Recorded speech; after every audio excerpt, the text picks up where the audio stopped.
दोस्तों, आज हम बात करेंगे महान वैज्ञानिक अलेक्जेंडर ग्राहम बेल की। अलेक्जेंडर ग्राहम बेल का जन्म 3 मार्च 1847 को स्कॉटलैंड में हुआ था। अलेक्जेंडर ग्राहम बेल अपने टेलीफोन के आविष्कार के लिए काफ़ी प्रसिद्ध हैं। उनके इस आविष्कार ने पूरी दुनिया को बदल कर रख दिया था। अलेक्जेंडर ग्राहम बेल की माँ और पत्नी दोनों बहरी थीं, जिस वजह से उन्हें ध्वनि विज्ञान यानी साइंस ऑफ साउंड में बहुत रुचि थी। बेल को पूरा यकीन था कि टेलीग्राफ तार के जरिए ध्वनि के सिग्नल भेजे जा सकते हैं, इसलिए उन्होंने इस पर शोध कार्य शुरू कर दिया। शोध कार्य के लिए उन्होंने अपने साथ एक सहायक थॉमस वॉटसन को रखा, जिसने टेलीफोन की खोज के लिए बेल की काफ़ी मदद की। 10 मार्च 1876 के दिन बेल अपने कमरे में और उनका सहायक वॉटसन ऊपरी मंजिल पर अपना काम कर रहे थे। बहुत दिनों से लगातार यंत्रों को जोड़ने पर भी उन्हें तारों के जरिए ध्वनि संचारण में सफलता नहीं मिल रही थी। उस दिन पता नहीं तारों का कैसा संयोग बना, काम करते करते बेल की पेंट पर हल्का तेजाब गिर गया और उन्होंने वॉटसन को मदद के लिए पुकारा और वॉटसन ने उनकी आवाज़ को अपने पास रखे यंत्र से आते हुए सुना और उसके बाद की कहानी इतिहास बन गई।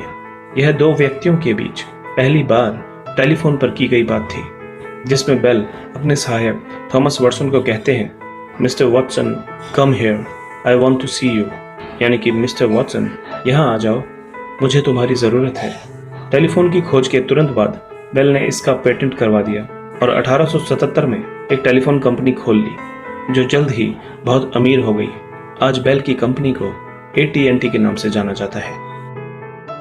ग्राहम बेल की विलक्षण प्रतिभा का अंदाजा इस बात से लगाया जा सकता है कि वे महज 13 वर्ष की उम्र में ही ग्रेजुएट हो गए थे।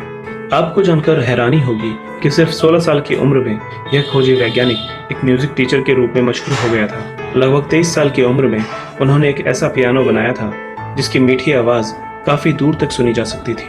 पहला ट्रांसकॉन्टिनेंटल टेलीफोन कॉल, अर्थात एक महाद्वीप के एक सिरे से दूसरे सिरे तक पहला टेलीफोन कॉल 15 जनवरी 1915 को हुआ था, जिसमें बेल ने थॉमस वॉटसन से बात की थी। बेल उस समय अमेरिका के पूर्वी तट पर बसे न्यूयॉर्क सिटी में थे और थॉमस वॉटसन पश्चिमी तट पर बसे सैन फ्रांसिस्को शहर में थे। टेलीफोन की खोज के बाद बेल अपने कमरे में टेलीफोन को रखना पसंद नहीं करते थे, क्योंकि उनके अनुसार यह उनके काम में बार बार खलल डाल रहा था। बेल की मृत्यु अनीमिया बीमारी की वजह से हुई थी।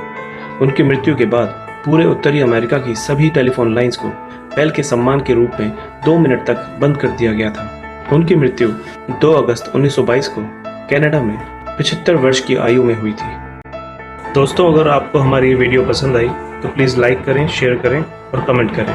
और अगर आप भविष्य में भी ऐसी ही इन्फॉर्मेटिव और इंटरेस्टिंग वीडियोस देखना चाहते हैं तो हमारे चैनल सब्सक्राइब करना ना भूलें।